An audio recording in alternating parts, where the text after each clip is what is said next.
Yeah.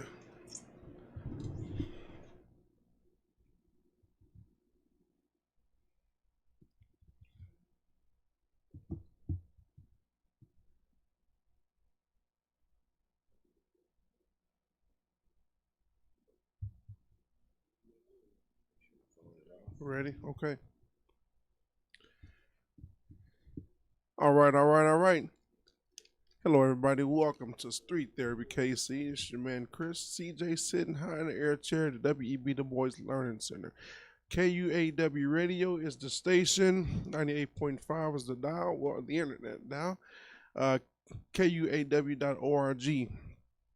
This segment, if you'd like to give us a call anytime during the show, feel free at 816-599-6893, 816-599-6893. Feel free to give us a call if you'd like to.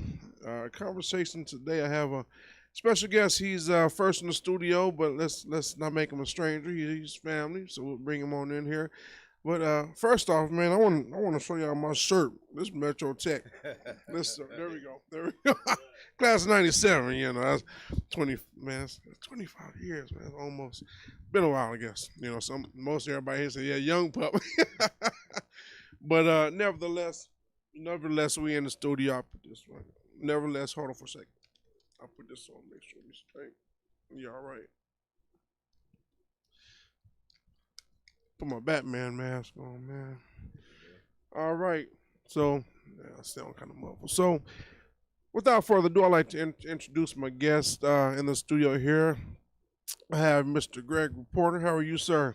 I'm doing a lot better than I used to, dear. Yes, sir. Yes, A lot sir. better than I used to. Absolutely. Is the mic on? Okay. Man, how are you today?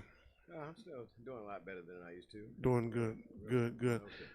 I'm glad to have you here, man. We talked on a few occasions and everything, and just the other day had a pretty good conversation about some of the circumstances and things that are going on here in Kansas City, Missouri, dealing with a lot. But before we jump into that, I'd like for you to introduce yourself to everybody and let them know who you are and whatnot. Okay.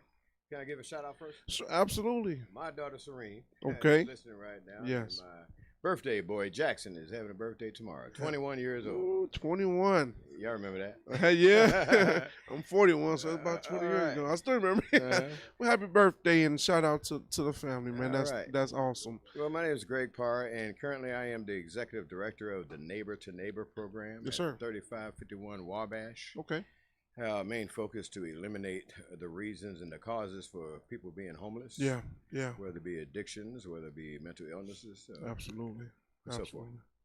Nice. So neighbor to neighbor. Tell us a little bit about the history of neighbor to neighbor. How did it start up, and what are some of the beginnings? But that's interesting. I was able to start Neighbor to Neighbor in 96. Yes, sir. Actually. It started in Westport at 500 West 40th Street Okay. at a church, Westport United Methodist Church at that time, Okay. now Revolution. Mm. Well, I was homeless in that area Yes, sir. for about 3.5 years. Mm. Addicted to drugs, Mhm. cocaine and alcohol mainly, and Yeah. I lived in abandoned houses for about 3.5 years of my Mm. life.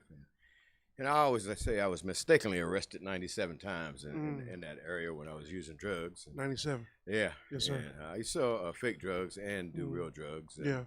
I sold to regular tourists Right. that usually from Leawood, Kansas, or Mhm. Overland Park, Kansas. Mm-hmm. I had regular customers, and so I Johnson made about County. $350 or Mm. $400 a day. Yeah. But being I had a cocaine addiction, I blew everything every night. Every so night, I yeah. did that for 3.5 years before I had a alcoholic seizure, October Mm. 5th, 1994. Wow. Wow. So what was that one moment, man, that kind of made you want to turn your life around? Obviously, the seizure was big, but Well, it was big. You're right. yeah, yeah, And it was more than one moment, actually. Sure. It was a collection of moments. yes, sir. And that seizure kind of gave me some clarity. Mm-hmm.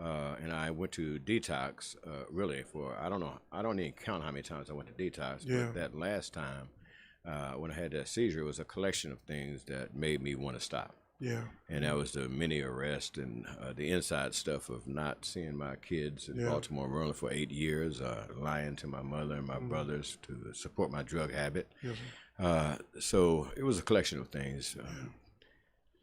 Yeah. So, oftentimes it takes a person from a certain lifestyle to relate to people from that lifestyle. And you have a bit more of compassion for people who may walk that walk because you walk that walk yourself. Correct. And I don't think it's easy, by any stretch, but it's definitely something that has to be done. And doing the work that you do is really important and it's needed. And I tell you what, it takes a special person to do that. Yes, it does. Yes, it does. It's, I don't it's, think it's not for the faint of heart. that's correct. That's Yeah. correct. Yeah. So some of your staff, obviously, your staff is volunteers. Yeah. Some of yeah, all but one. We give her a stipend. Okay. But we have a lead volunteer, Rosie, and Rosie's been there over 20 years. Wow. Really, Wow. I was able to start other ministries in Northeast Kansas City. Yeah. Yeah. And that still exists. And Yeah. Rosie and John Sullivan has been there ever since Right. Neighbor existed. Nice. So That's important. Some of the stories that I'm sure you've come across, and some of the things that you ran across, some of the things that maybe might have affected you. How can I word this? Some of the things that you've ran across that really kind of hit you, man. And what are some of the things that really stuck out to you? that hit me that made me want to stop, or hit me currently? Well, I know you talked about your family, your young ones, and your family now, but currently, some of the things that you've noticed in some people that I'm sure they share a lot of stories. I don't know, but some of the stories that you've talked about and that you've encountered, that really kind of made you say, home. this is I'm doing God's work. Oh man, well, like you said, it takes a certain person to Yeah. do what we do, and you know, actually, I have what they call a top 10 list. Okay. A top 10 list is people who I don't think is going to make it. But I heard a saying, if you want to make God laugh, tell him your plans. So some of the people that I thought wouldn't make it are the ones that ended up staying sober. Yeah. So I think about PCP and I think about cocaine and the neighbors that we serve. Right. And we have a couple particular people that are on that top 10 list right now. Yeah. And one of which we were able to open the doors again and let her come in and say, hey, if you don't do what you did before, you're okay. Yeah. And then to me, it's only God watching out for that young lady. She gets out of PCP and cocaine and prostitutes herself for the substances. Absolutely. And man, and I know she's been in a lot of fights and over the years, and only God's been with her so far. Yeah, that's tough. I've seen people in some of those states. I've never had to, work with them hand in hand. Oftentimes is, you see somebody in the state and I'll go about your business and they going about their business, but to actually do what you guys do, really kind of accept everybody in and take it. Well, do you accept everybody in? I guess I should ask that. Is there a certain type of person that you would turn away? You would have to. Well, in recovery housing, sometimes it depends on whether it's close to a school or not for people with sexual offenses on their records. Yeah. But as far as neighbor to neighbor, we have not turned anyone away. Yeah. We have suspended people for behaviors. Yeah. But I don't believe in closing the door because we never know when a person might change. I thought I was going to die on the streets. I had given up. I was what I call seemingly hopeless. I thought I was going to die on the streets. And didn't have any thoughts of going back home. Didn't have any thoughts of reuniting with my kids or reuniting with my mother, my brothers. I just thought I was going to die on the street. So, and I know it's a lot of people out there that has those same thoughts. Yeah. And for them, we're there, to give them some type of hope. Like a lady gave me hope when I was on the streets. Absolutely. It was a lady named Dorothy Nail, and she would give me sack lunches and say, "Hey, read the scripture or this note in the sack lunch." And I call on my brother. I say, "Yes, ma'am." Yeah. And being arrested 97 times, I had a lot of time to read. Yeah. Wow. Wow. But that's I couldn't even imagine. I couldn't even imagine. Um, what would make somebody choose that lifestyle? Is it? I'm sure there's a lot of different variables. Is Sure, it it is. I mean, some people have traumatic experiences that they don't know how to cope right? with, and they use different kind of drugs Right. to try to cope with those Absolutely. traumatic experiences. Curiosity is one. Mm. Hmm. There's always peer pressure. Yeah. You're scared. Yeah. you know. Yeah. I'll just try it one Uh-huh. time. And it's access, Yeah. environmental issues Yes. that a lot of times have something to do with why you're starting. Yeah. Uh, so there's several reasons why people usually start. Sure. Yeah. And so for the folks that are looking at excuse me, but for the folks that are watching this and things and maybe feeling like they have lost hope and whatnot, I guess you can offer that there is hope. Yes, there is hope. There is Yes, hope. definitely. Yeah. Never give up. Yeah. That's what I'm saying. There's always a silver lining at the Yeah. end of the rainbow, and what we got to do is surrender. In order to win. Absolutely. So the hope is with me and the people in the fellowship that have stayed sober. Yeah. Period. Yeah. You need to pick up that 180-pound phone. Level your pride and say, "Hey, I give up. Yeah. I'm ready to Yeah. start life. I'm ready to Yeah. start living." Yeah. And my number is always available. Yeah. to those people.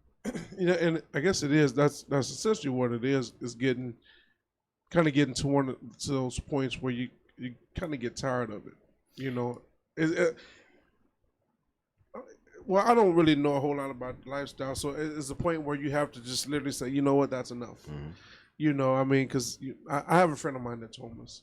And I've tried to help him a lot of times, man, and it seemed like he didn't want the help. Like you're wasting your time. Like you're wasting your time. Mhm. But every time he sees me, he says, Mhm. "Hey, man," he said, "Man, I tell you what, boy, my day just got brighter." Uh, And then I'm to the point now. I don't even talk to him about just getting better. It just seems like he enjoys it, I guess, or I won't say enjoy it, but kind of stuck there in that rut. I don't know. Well, I tell you what, all of us in this room right have obsessions of various kinds. Mm-hmm. Things that we do that we shouldn't do. Yeah, Things yes, that we sir. love. Yeah. The same thing with drugs. They grow to love the way it makes them feel Mm-hmm. or not feel. Mm-hmm. But Gotcha. never do I say nowadays, it's a waste of my time because you never know. I heard a Father Leo talk about everybody has their time. Right. We just can't make a person's time come. That's right. But they'll know when it gets there, So no, it's not a waste of time. There was some people that used to pray for me. I wasn't raised in church, Mm-hmm. and I used to duck them. Yeah, I used to duck yeah, them. yeah. And sometimes they'd corner me, it was a brother and a sister.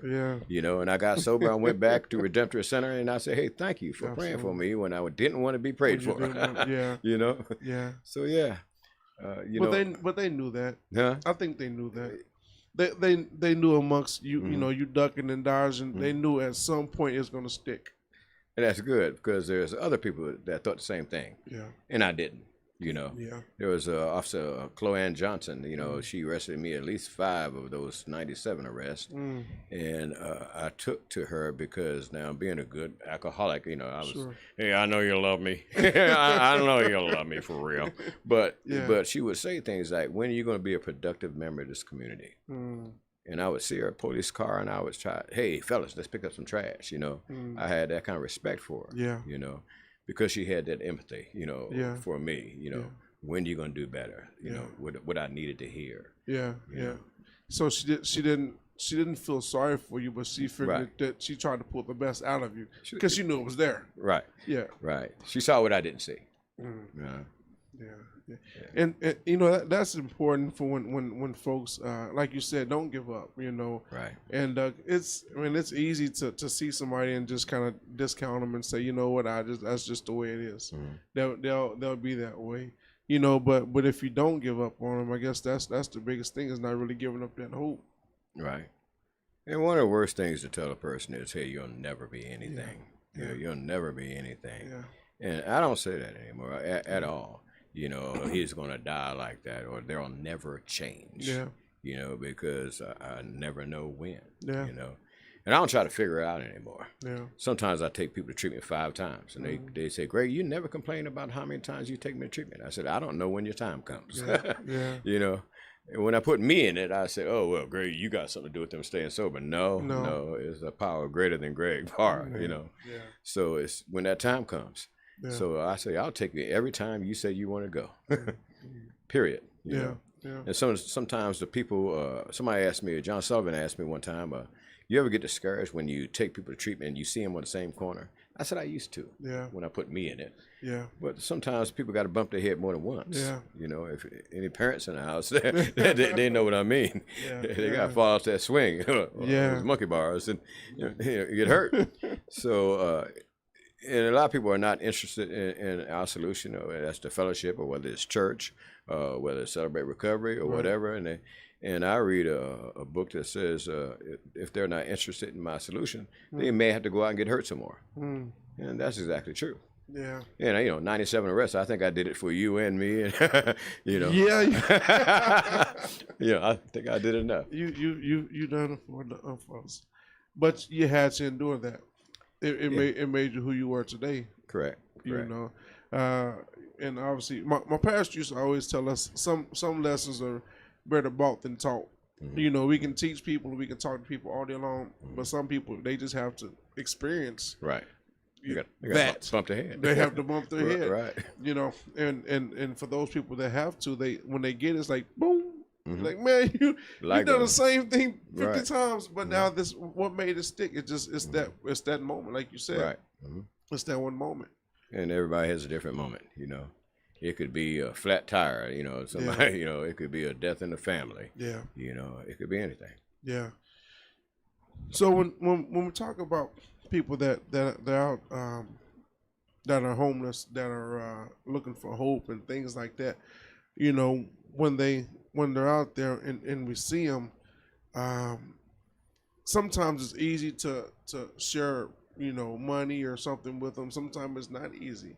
But in your observation, what are some of the things that we should, you know, do in those situations?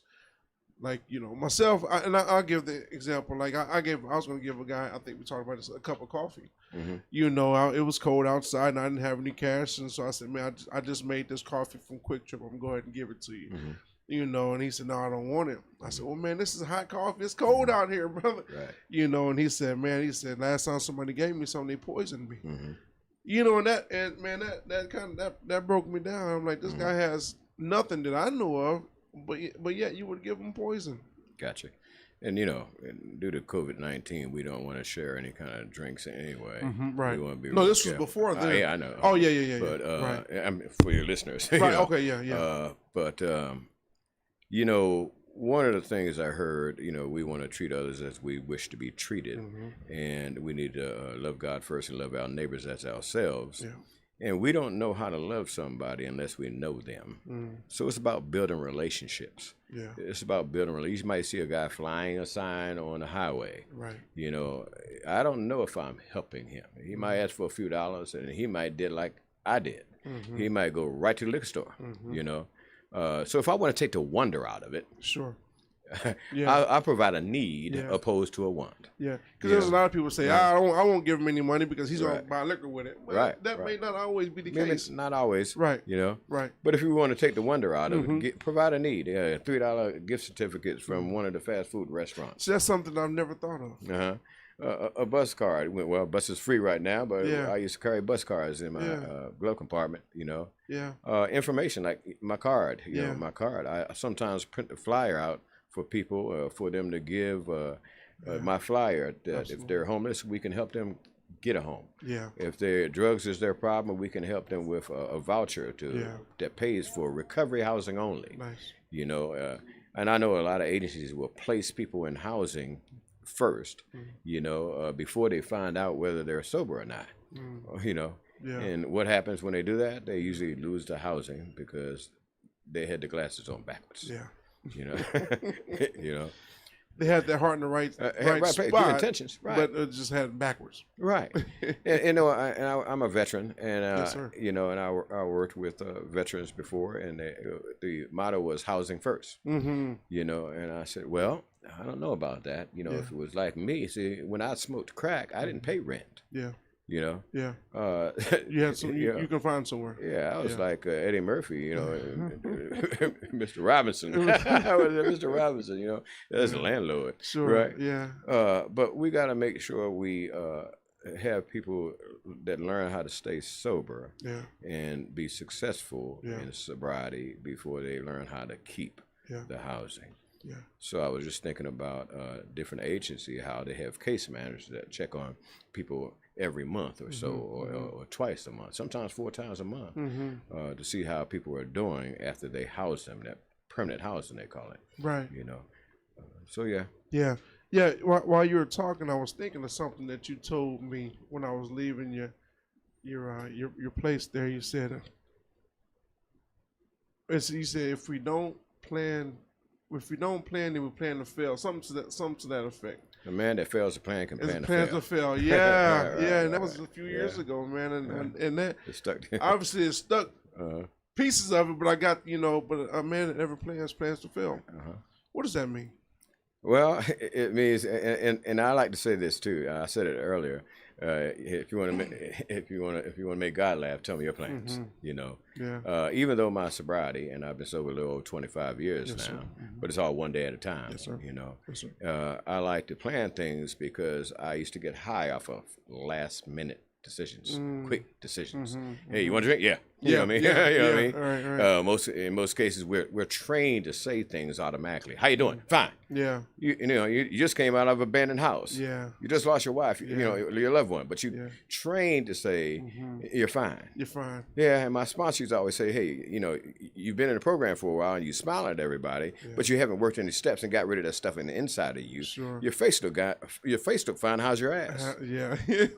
So how you feel on the inside? How you feel? Yeah. You know, Gotcha. Yeah. how you feel on the inside? Yeah. Yeah. That going beyond just what you see. Right. How do you really feel? Right. You know, it sounds good to put the face on. Right. But how do you feel on the inside? On the inside, for real. Yeah. You're smiling, but yet your inside's in turmoil. You know. What's the song? A smile is just a frown turned upside down. That's found upside down. That's right. What do you say? You're 41. Man, I'm 41. Well, there you go. I'm 41 years old. Listen, you don't know nothing about that. Smile is just a frown turned upside down. That's important, and I felt the need to have this conversation because with everything that's going on with COVID-19, and we've seen a lot of protests and things like that. The police brutality and things like that. But I really want to just focus on COVID-19 and the hope that people have really kind of losing right now. Or I guess I'm starting to see things that folks are the light's getting dim in some people's eyes. Yes, dimmer. Yeah. You're right. You're right. I mean, you think about the reasons people got to live, and daily they kind of are deleted. You think about young kids. That's why 17 to 30 years old killing people and killing themselves. Right. What do they have to live for? Where's the hope? Yeah. Right. In a world that's seemingly filled with pitiful, incomprehensible demoralization. Yeah. What is the hope? Yeah. When you see situations and things like that where it feels like nobody cares, then it's like, well, why should I care? Right, that was the phrase to say, hurt people hurt people. Right. If I'm hurting, then you're gonna feel my hurt. Because I'm affected by this and I'm hurting by these things.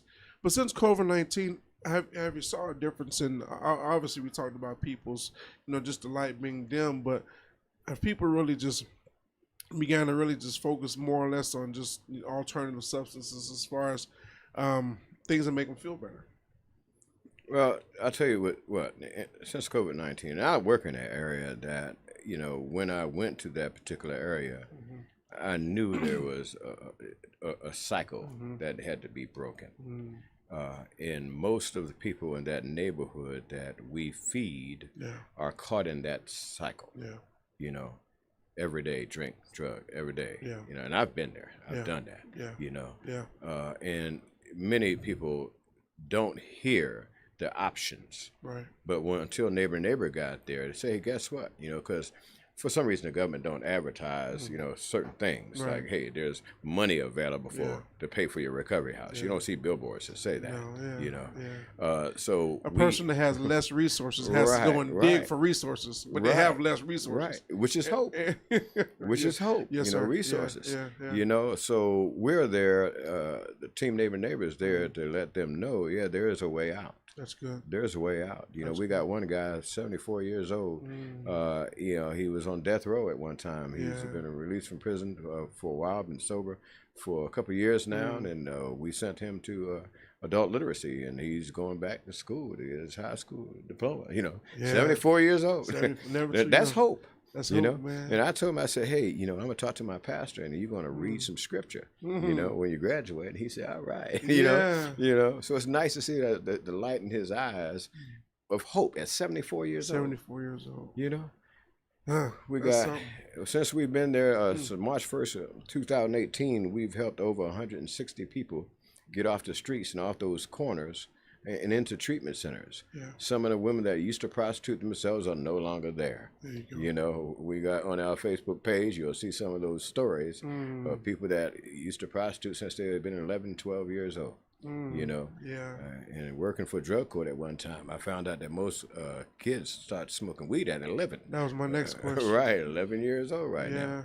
You know, and they just been doing it every day. So if you tell somebody to stop doing something, all of a sudden, hey, you on, it's a grieving period. You grieve, you know, like, hey, I'm losing something I love. I love the way it made me feel or not feel. You know. No, it's funny you said that. I love the way it made me feel or not feel. Right. I love the way it makes me feel as the feeling that it gives me, or I love the way it not makes me feel. It takes me away from. Takes it away. Reality. Right. Takes you away from reality. Yeah. That's interesting. My I have a family member, man, that suffers with alcoholism and things like that, and he's gone through some things and stuff, man, and you know. We stopped him before, but it's like, you know, at a certain point, you know, you sit there and I literally seen him shake because he didn't get a drink, man. You know, and it's just, and you know, you hate to see that, but it's just like, wow. Process. Yeah, process. Like my mother, she passed last year, man, and she would help, man. Thank you. She would, you know, just help and stuff, and you know, she was like, boy, and he hate the word boy, but you know, we would try to, you know, and try to get them, you know, together and whatnot. But it's become, you know, that's breakfast, lunch, and dinner. You know, but to see him go through that in those times, you know, it hurts your heart because, you know, you hate to see a person go through that, but it made you feel good because that has to get done, you know, and I guess that's part of that process of getting it out, you know, because it has become a part of you, your life. It's like eating and drinking food. That's right. You know, you get nourishment from food, and if you don't eat food, obviously you have withdrawals. You know, me and a friend of mine, Joanne Stovall, we always say, you know, when I try to control what I can't control, I lose control of what I can control. That's heavy. And you know, I was thinking about you said your brother, right? Uncle. Your uncle? Yeah. Okay. You said we stopped him. You know, when we stopped him, you know, he wouldn't have stopped if he didn't love you. You know what I mean? He wouldn't have stopped because he loved the way the alcohol made him feel. You know what I mean? He ain't stopped either. But yeah, he still stopped. Okay, on the prayer list. All right, on the prayer list. And sometimes that's the best we can do, man. Put on the prayer list. Hey, it was my mother was a teacher. She taught for 38 years in the public school system, you know. She did not teach addiction, you know, and she didn't understand addiction. I got you. So she almost loved me to death. I got you. What did she do? She bonded me out of jail, you know, over and over. Yeah. And if she bonded me out of jail, hey, I wouldn't worry about the police, you know what I mean? I said, oh, man, my mama going to get me out. Yeah. You know? Yeah. So I got less of a reason not to have a negative behavior. I have less of a reason. To care. Right. Yeah. Hey, she used to pay my rent when I told her some fantastic story, you know, about my boss not paying me. Right. You know, and then came one day, she must have went to some class or something. She said, Greg, I love you, but I'm not going to bond you out of jail anymore. I love you, but I'm not going to pay your rent anymore. That was the greatest thing my mother could have did for my recovery. Yeah. Mm. So that love was love, but because that's right. Mm-hmm. But the earlier part of the love was the love from a mother to a child. Correct. Loving her child. Mm-hmm. But it became to a point where, okay, listen, you got to get over this. Mm-hmm. In fact, that love was almost enabling them Correct. to continue Correct. in that habit. It was love, but it wasn't helping. Helping, right? Yeah, it was enabling. Right. Yeah, it wasn't helping; it was hurting. Yeah, prolonging the process. Prolonging the process. Correct. Yeah. So we talked about it. 11 years old, marijuana. As young as 11. And people go back and forth on the whole marijuana situation. They say weed is of the earth. Most weed smokers say that. God made it. God made it, man. I mean, it's out there. You can grow it, right? Natural. It's natural. Right. It helps you, right? It helps my cataract. And they 12 years old. You know what I mean? You're 15-year-old. Right. You ain't got no cataracts. Yeah. Well, I'm not gonna get none because this is helping me right down the road. So what? People say that that's a gateway. People say that oftentimes some people say that weed is the gateway drug, and some people say I can stop when I want to. Well, I can share my experience, strength, and hope on that. And weed was my first drug. Yes, sir. And what I found out, and I had some traumatic experiences when I was a child too, and I had asthma.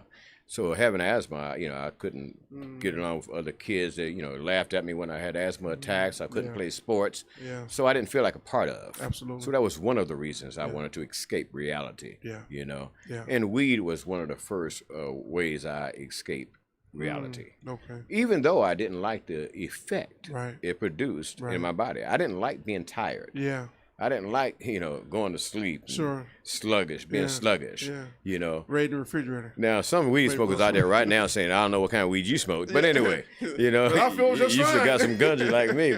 But anyway, I didn't like the effect. But, and talk about peer pressure. Yes. I didn't like the effect, but that still was not enough reason for me not to use. Absolutely. Why? Absolutely. Because my buddies used, and I wanted to be a part of, and I wanted to be accepted. Yeah. I wanted to be hip, slick, and cool, like my buddies. Yeah.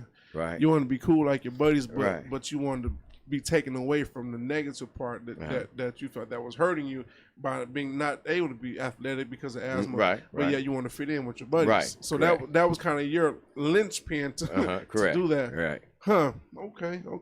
So and I think it does different things to different people. I've known folks that and we're not promoting drug use. We'll just put that out there.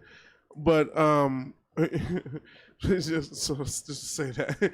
But I know people that have actually started on just marijuana, just on weed. And, I got you. And have progressed from there. Got you.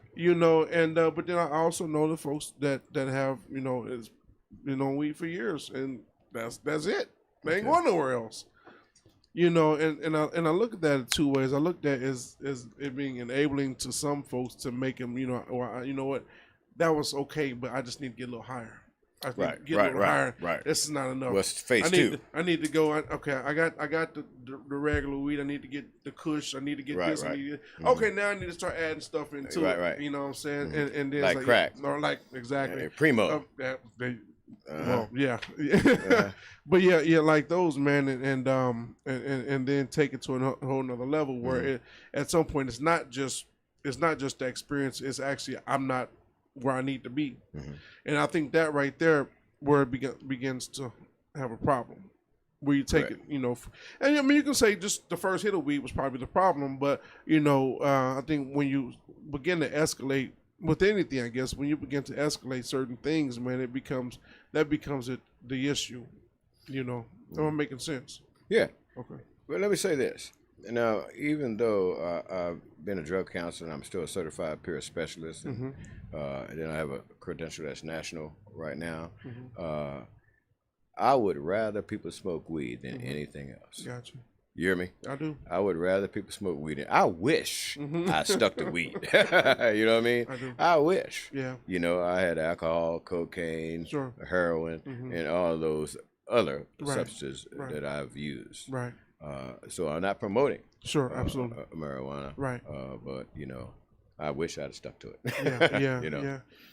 You know, and you and I talked a little bit about, you know, it seems like the rise of PCP. Oh yeah. You know, and that being used, and I don't. What type of effect does that have on a person's brain? Because they say the PCP is embalming fluid. Am I correct? Yeah, I think it's one of the ingredients in Yeah. it. And I wish Joanne Stovall was here Yeah. because she knows more about what the elements in the substances are. I do know this. I never tried PCP. Not that I remember. Being a recovered alcoholic, a lot of the nights or days I never remember what I did. Yeah. So I don't remember doing any kind of PCP, but I've saw the effects on people. Yeah. And just like any other drug, it has different effects on different people. I've seen people take all their clothes off and run down the street, and you know, I've seen people that thought they were invincible, you know, and it takes 8 police to put them down. Yeah. You know, I've seen people real quiet, you know. Yeah. I've seen people that lose their faculties for a while, and then sometimes it might regenerate during the drug court class. Right. You know, that couldn't keep a sentence together. Yeah. You know? Yeah. So it has different effects. Different effects on different. Yeah. And I think it has to do with a person's personality too. I think so. You know, personality and probably what state of life they're in. You know, whether they're in a, I guess, a good place or not so good place. Oh yeah. If that, you know, if that makes sense there. And I think a lot of times, even when you do, you know, drugs and alcohol, I think a lot of times it can take you inwardly, or it can take you outwardly. You know, we had a friend growing up. She used to get drunk, and every time she got drunk, she would cry. And she would just cry all the time. My mother used to always say, "Man, ain't nothing worse than crying drunk." But she would just cry. You like, why do you keep drinking? You just cry all the time. Cry all the time. Right. You would think that it would get old, but it just you know, we never asked her, you know, in her mind. We just, you know, there she goes again. Yeah. You know, but I thought, just growing up, I thought that, you know, maybe she was dealing with some things inwardly that when she drunk, it took her back to that place where maybe, you know what I'm saying, some traumatic situations. You know, and it took her back there, and it was and that right there was hard for her to deal with. So her release was to cry. Gotcha. You know, so I don't know, Mr. Walker. We're gonna take a break here real quick. Go on the other side.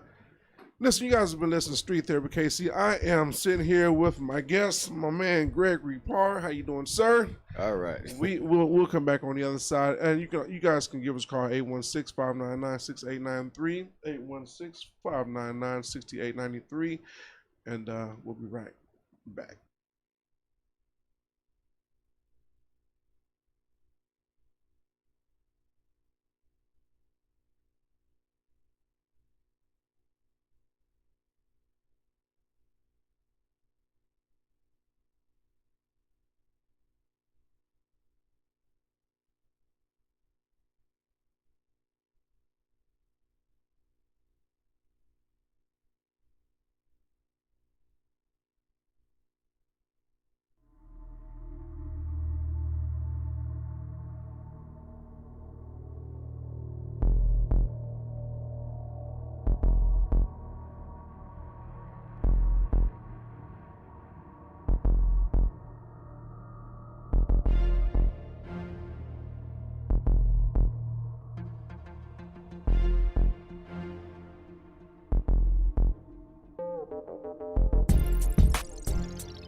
we're back on.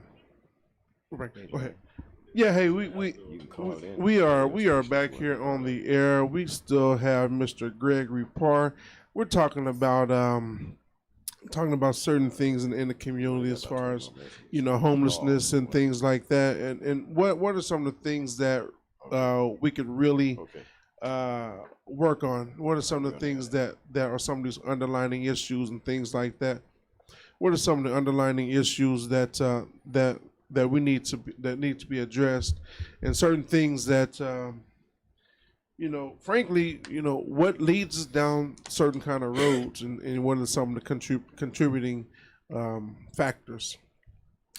So we're talking offline just a little bit ago, and one of the questions that came up was, what about the drug culture right now? Obviously, it's on the increase. It's on the rise due to hopelessness, due to the whole myriad of things that's going on in our society.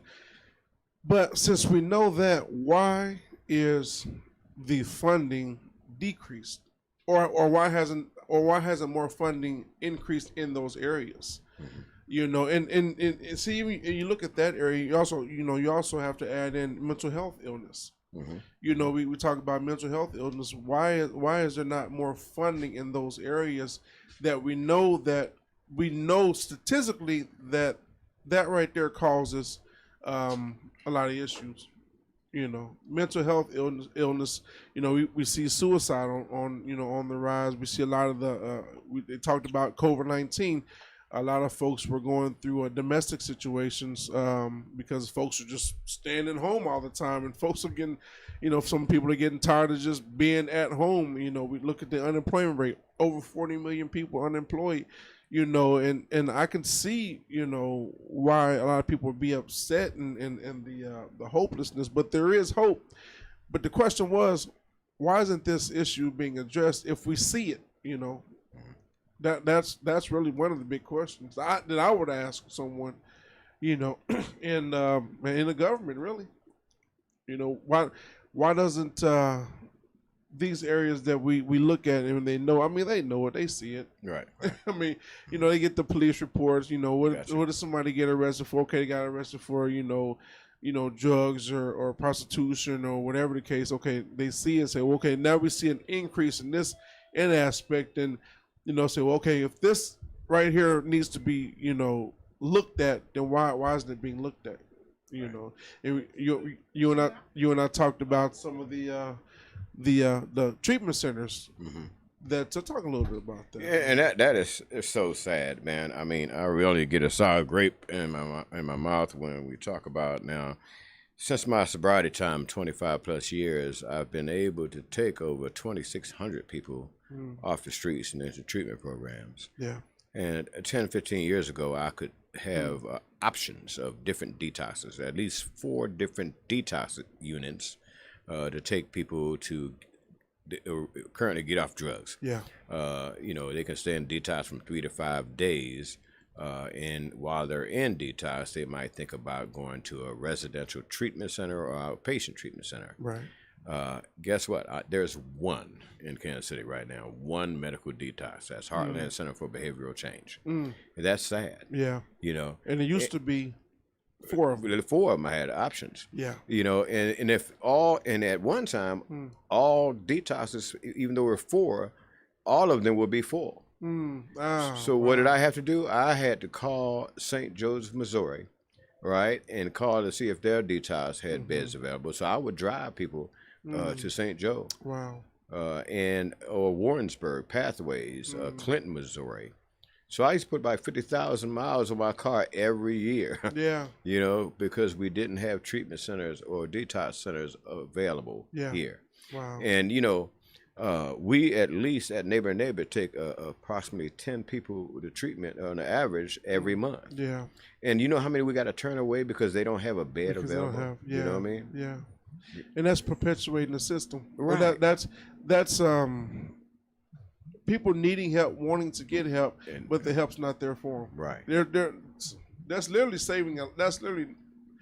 They could literally be saving a life. Right. But instead they're not.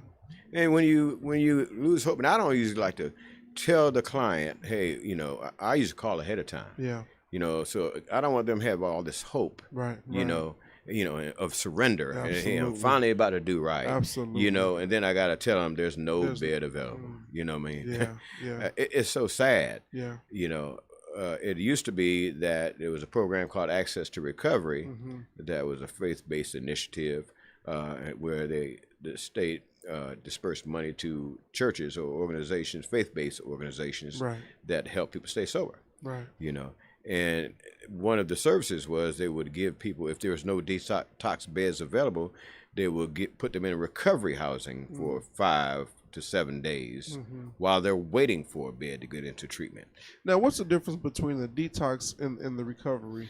The detox is really a period of time and organization where you can clear your mind. Gotcha. Make sure you're ready and physically able, mentally and physically ready to go through a residential treatment center, which is a social, where you'll be with other people. So they want to make sure you're clear of those type of drugs that clog your mind and your brain. You know, unfortunately, when it comes to PCP, they're no longer allowing people into detox until after they have been clean off of PCP for at least 7 days. They just started this year. So a guy that had been doing PCP for years or days come to me and say, Greg, you know, I'm ready to go somewhere, man. Yeah. I have to tell him no. You got to tell him no. I have to tell him no. There's no place for you. There's no place for you. Yeah. And that's a sad thing, man. Talking about trying to give hope to the seemingly hopeless, you know. And he's looking for hope. Right. But the system failed him. Right. System failed him. Yeah. Right. So it's sad, you know. So, and, you know, and that's the only detox in Kansas City where a person that does not have insurance can go. Right. I went there, you know, that's where I got, so before I went to treatment in Kansas City, Kansas. Yeah. So, I mean, for a person that's on the street that really doesn't have insurance, you know, has no insurance, has not a lot of options. Right. You know, so those are certain resources in the street. I mean, I commend you on what you guys do. I really do. I think it obviously needs to be more. And so, racking up all those miles and stuff, how do you get paid? Does that come from your organization? That comes from my organization. Okay. And volunteers, great volunteers over the years. So, you know, I used to panhandle, you know, and self-fake drugs. I told you that. I still panhandle, Chris. I panhandle organizations and it don't go to the same stuff. He said, you still are. Right. I still panhandle, man. You know, God got a way of taking this and turning it around. Man, right. So I go to different churches and organizations and talk and speak. Hey, you know, we need help with this. We get clothing and we get funds. So, hey, I'm not saying that, you know, that we are not accepting money because money's good. Yeah. Money's good. It's needed. Yeah. You know, that's funny because it made me think about that scripture. I was talking to a buddy of mine last week. It says to be wise as a serpent but harmless as a dove. And the gentleman that said, he said, what am I supposed to learn when I'm in the serpent mode and when I'm in my old ways that I can use when I'm supposed to use it as the dove moment, as the good moment. Right. And when you talked about your panhandling, well, you used it back then to get what you need to get, but you flipped it and you use it now because it's benefit absolutely positive. So you've taken that and flipped it, and that's a skill set, man. That's God, man. Saying the way the bank robbers now trained as security, you know. You know? Yeah, or the accountant just don't put them over the money. Right. That's dope, man. That's really good. So how can people reach out to you? Well, they can visit us. We are open from 9 to 12 Monday through Friday. Okay. Because of COVID-19, we had to change some things. That's the hot meals. We used to do breakfast and hot lunch. Right. But because of COVID-19, we give out sack lunches. And one of the things I got when I was homeless was a sack lunch for a lady named Dorothy Nail. And we give out sack lunches, and we kind of increase the amount of food that's inside the sack lunches. And we can give one sack lunch per day. Yeah. So they can either stop at 3551 Wabash, Yeah. It's located in Mount Washington Missionary Baptist Church, led by Pastor Willie Thornton, and Neighbor is housed in that building. Okay. So it's right off the corner of 36 and Wabash. If they on the right side. If they want to email me, you can email me at gp, the number 4, homeless. Yeah. At gmail.com. There you go. GP for homeless at gmail.com. Yeah. And I know you sent me a text message about 3 or 4 weeks ago, highlighting some of the things that you need, and I think some of them was like Lysol wipes and some other stuff. Yeah. What are some of the things that if someone's listening, man, they can donate to you? Well, first and foremost, the director needs a Jaguar, rather be black, shiny black with brown Corinthian leather. But if you can't help me with that, we always turn the mic off. Right. We always need funds. We need funds to buy food. Yeah. Because even the inserts that go into the sack lunches cost money. Yeah. So money's good. Yeah. Other than that, we're always needing men's clothing. And the reason I say men's only because we get enough women's clothing without asking. Sure. And the majority of people we serve that are homeless are men. Yeah. And 8 out of 10 of the people are men. And when I was on the streets, I had a hard time finding pants. And most pantries you go to, it's hard to find. So I only ask for men's clothing, men's shoes, men's pants, men's shirts, right? Right. We are also looking for things like lunch sacks to put the sack lunches in. Brown paper bag? Yeah, brown paper bag. We're also looking for things like disinfectant so we can mop our floors. Right. We're looking for volunteers that might want to come and prepare sack lunches. Sure. We accept groups or families to make those sack lunches. They can look at our Facebook page and you'll find out what kind of inserts can go into those sack lunches. Yeah. So that's what we're doing right now. Nice. Yeah. Yeah, that's interesting, man. Listen, we're gonna go ahead and wrap the show up. But I thank you for coming in. Yeah, thank you. Thank you for having me. I appreciate you coming in, man. And he texted me the other day. He said, "Hey, man, what's up? What are we talking about?" I said, "All right, okay, all right." But I appreciate that, man, because with a lot of stuff going on, definitely don't want people to slip through the cracks. That's right. And definitely want people to get the help that they need, even if it's putting it out there in the air and letting people be aware of what that you are out there.